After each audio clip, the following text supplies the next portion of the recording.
An interesting Saturday night. I was editing a video like I typically do.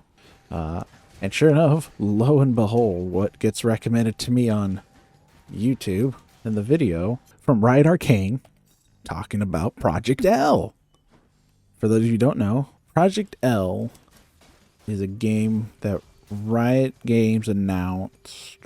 Yeah, I think it was at 2019 at Evo that they were making a fighting game. And the only thing known about it was that it was called Project L.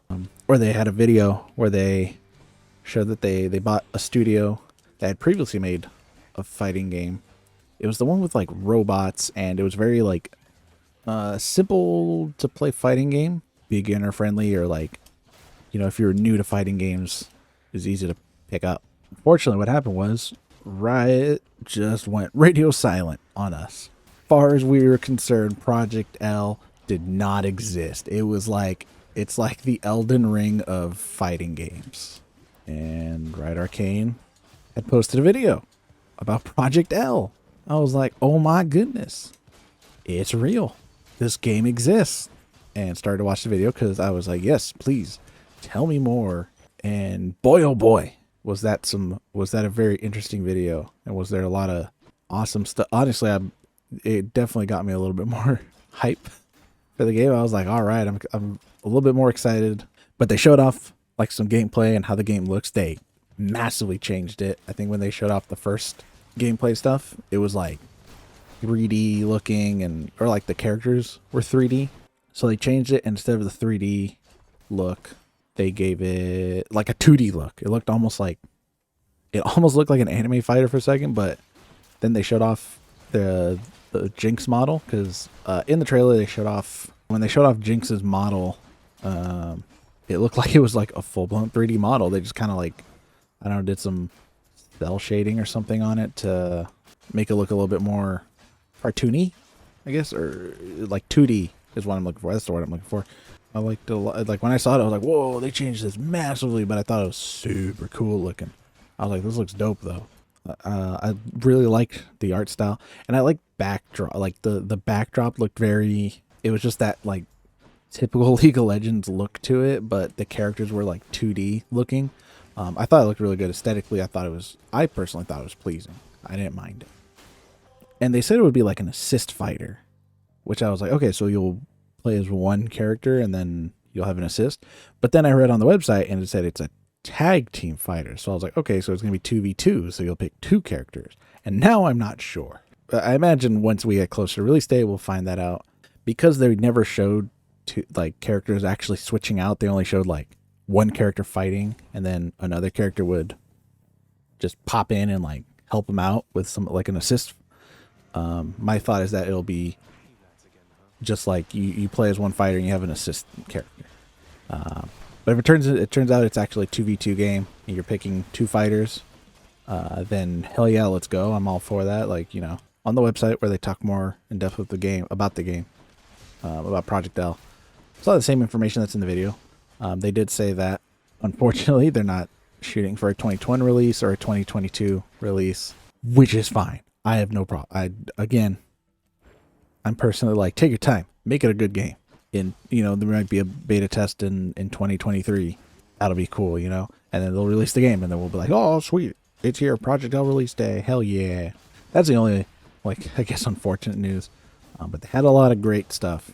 They didn't talk too much about the characters. I mean, like I said, they had those 4 characters they showed, but they all looked really cool. So they went in depth with Echo, and Echo's fucked up. Echo's fucked up. They were doing some crap with Echo. I was like, what is this shit? They'll just like leave a copy of himself, like a hologram of himself, and he can just teleport to that hologram whenever. And they did some fucking bullshit with him. Like where they mixed up he was attacking Darius and then jumped over, swooped over behind Darius, left a hologram on the other side of Darius, to the left of Darius, so Echo is on the right of Darius, so right side of the screen. Attack Darius and then teleport to his hologram to attack him from the other side again. I was like, what is this bullshit mix-up stuff we're doing here? But I was also excited for it because I was like, as a spectator, I knew. I was like, watch. High-level play. I was like, if Echo ain't fucking top tier in high level play and isn't in tournaments, I'll be livid. I want to see some bullshit Echo stuff in like top 8s of Project L. You got people just twerking on other high level players with Echo and just like, what's up? Hologram go burr. And then they fucking twerk on them. But it was great. It was fantastic. So the characters are really cool. Of course, they showed Jinx because of the new Arcane show that just came out. The other thing they talked about that was fantastic to hear was just how in-depth they went into talking about the netcode and how much they're working on it. I didn't know this, but the two people who are in charge, not only did they found the studio that they worked at before and the game they did before, they were also, I guess they were founders of Rollback Netcode, which is the GGPO netcode. So it was really cool to hear that. That basically told me, I'm like, oh, wow. So that gave me really good faith that the netcode for Project L is going to be really, really good. The things they were saying, like they're going to have dedicated servers for it.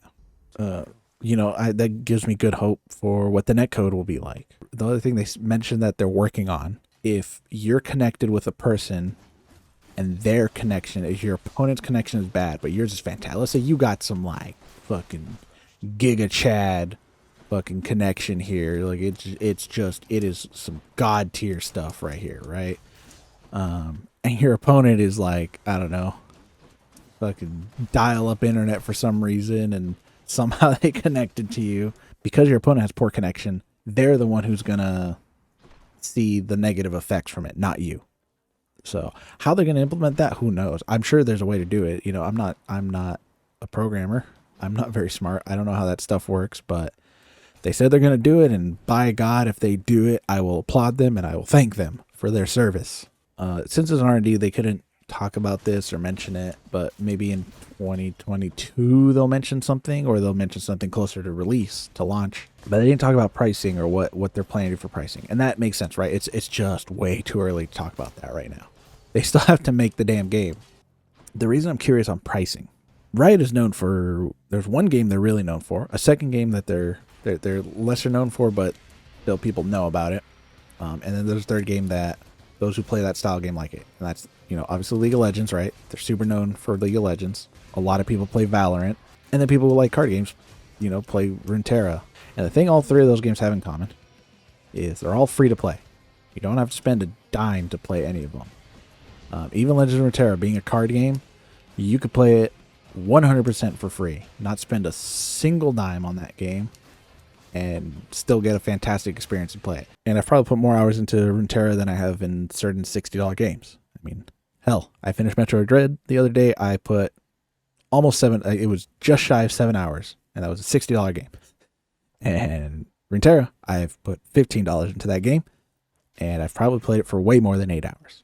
Probably played it for 20, 30, 40, who knows? I don't know. I haven't kept track. So because of that, I'm very curious, a year, 2 years from now, I'm ecstatic. I want to see if they make Project L a free-to-play fighting game. And if they do, I would like to see how they do it, because so far all fighting games you've had to buy. Like there's a couple free-to-play fighting games out there, but they're usually like indie titles, and while they're fantastic games, or they're good games in their own right, they're more what are called like, maybe Discord fighters, where you have to go onto a Discord channel and find people to play against, right? You can't just hop into the game, pair me up with someone, match make me with someone, and then you start fighting against someone, right?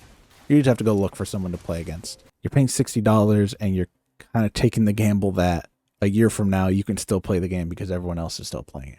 So I'm curious to see if Project L will be free, because the one thing I've noticed with Riot, I've played all three games that are free to play. I've played League of Legends, I've played Valorant, I've played Legends of Runeterra.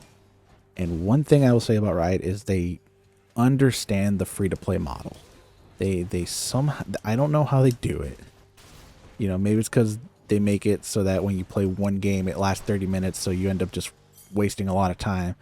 Maybe that's why those free to play games work so well. But you still get 100% access to a lot of content that they're just like, here's the gameplay for free. If you want cosmetics, give us some money for that. And that's it. The only thing they're charging you is cosmetics. And that's how they make most of their money. Because people just say, yeah, fuck it. Here you go. $10 for this. Oh, no problem. Oh, A skin for Ari where she's just in a bikini? Hell yeah, sign me up. Here's my $5. Oh, a sweet dragon gun that I can use in Valorant? Here's my $2, $5, whatever it costs. I would love to see them tackle a free-to-play model with a fighting game. I feel like they could find a way to pull it off, right? I mean, we've had one example of a free-to-play fighting game that was a AAA title, and that was Killer Instinct. I don't know how well it was received or how well it was taken. Maybe not super well. I don't know. I couldn't tell you. But in hindsight, I look at it, I'm like, honestly, that's a dope model for fighting games, right? Because you're paying $60, and yeah, you're getting access to like 10, 15, 20 characters, whatever it is. But do you play all of them? You know, like in some games, maybe you do, but most of the time people pick a main and they kind of just stick with it, right? Me personally, I'll say, you know, I guess I can't really speak for everyone, but me personally, I pick a main and I just stick with it. Maybe I have a secondary if I'm really feeling it or I got the time to like learn a second character, but a lot of times I'm just like, nah. So I think, you know, if Project L did something like that, right? They had like maybe 1, 2, 3, 4, whatever characters that were available to play, or one character, and then they rotated the other one. And you could unlock characters similar to like in Valorant, where as soon as you finish the tutorial, they're like, here are 4 characters that are available. Once you've played the game enough and you've reached a certain, you know, rank, like rank 10 or whatever, you know, whatever arbitrary number they come up with, arbitrary experience points. They're like, here's a free ticket to unlock another champion of your choice. And then after that, it's like you can buy them or you can try and unlock them by like grinding out more rank points, right? You know, maybe if you play enough of the game, they give you another ticket, right? I think Valorant does that. And then, you know, in practice mode, you can go into practice and try out, you know, every character is available in practice mode. And you can try out whoever you want before you buy. That way, if you're like, whoa, you know, this character looks like they're sick, I don't have a free ticket to unlock them. You know, I already used it to unlock this other character, you know, bikini suit Ari, so I can't unlock fucking Sailor Moon Jinx now. Like they're gonna be different characters. Let's be honest. I don't know. Maybe I want to buy Sailor Moon Jinx, so I'll go into practice mode. Let me try her out, see if I like her moves, and if I do, then screw it. Here's the $5, $2, whatever, $2, $3, $5, whatever it costs, $10. So I'm curious to see if Project L does that, like the free-to-play route. I think Riot could come up with something really cool. You know, they could do a battle pass system from time to time for like special events, League of Legends, Legends of Runeterra, Valorant, right? They could do these battle passes. You know, like here's, you know, there's like some free stuff you can get from it. It would be cool if the Legends of Runeterra, you know, there are emotes that you can play at any point during a match of like the characters doing stuff. You can kind of just troll people with them or be cheeky and like you play a card and then you play an emote, you know, being a cheeky motherfucker or something. It would be cool if you could do that in Project L, right? Like maybe you assign a button to an emote and then to a specific emote, and after you do something, you push that button and an emote pops out. Like that'd be cool. Or like after the match ends, you can, you know, throw some emotes out to your opponent, either saying GG, good match, you know, or hey, that was fun. Or just trolling them because, I don't know, you want to be a troll. Like, it'd be dope if we could get an emote of just like, I don't know, Darius fucking twerking. That way you would imagine you can put the emote of Darius just twerking on motherfuckers. Like, hell yeah, get twerked on, son. Like, that would be fun. That would be really cool if they did shit like that. I think it would work. I think there's so, you know, I don't know why fighting games can't have that stuff, right? If it's a paid game, whatever, you know. I think it could hurt them if it's a paid game, especially now, because I mean, Multiverses got announced recently from WB, and they announced that game's gonna be, you know, it's a platform fighter. Sure, it's different from Project L, but that game's gonna be free to play, and they're big on trying to like implement rollback netcode into that. The fact that if Multiverses is really good, turns out to be really good, you know, it begs the question: why spend money on a 2D fighting game when you can play a free-to-play one, right? Like, yeah, you get something different from Project L. I get that. I understand that. Or you would. You know, theoretically you would. But it does beg the question, right? Like, how could this one company make their game free-to-play, but you, Riot, who, you know, have tons of money, can't make their game free-to-play? if Riot makes Project L free to play, it's going to be very successful, because not only are you going to get the fighting game community in on it, because let's be honest, most of the fighting game community has played League of Legends, because everyone's played League of Legends. It's a free to play game. So not only getting the fighting game community, but you're also getting League of Legends fans who maybe have thought about playing fighting games, but didn't want to spend the money or take the time to learn a game, right? Because there's that stigma of like, oh, I have to spend hours learning a combo or something to play fighting games, when in reality you don't really need to do that. At the end of the day, definitely it always comes down to, let's just hope that both the gameplay is really good and the netcode is really good, because at the end of the day, if those two things are not good, well, who gives a shit if it's free to play or not, right? Otherwise, I'm still really excited. I'm really stoked. I can't wait to hear more from it. I can't wait to hear Riot update on it and see what they do. 2022, I think, will be very interesting. We'll all be simultaneously twerking in excitement for Project L, and then we'll all simultaneously twerk as Echo as we twerk on motherfuckers with our holographic teleports and stuff. Yeah, Riot Games somehow gets the rights to Hades, and they had Zagreus as a fucking DLC. They got him as a guest character in Project L. Damn, that'd be stupid as fuck. I mean, shit, I'd play him. Damn, that'd be fun as fuck.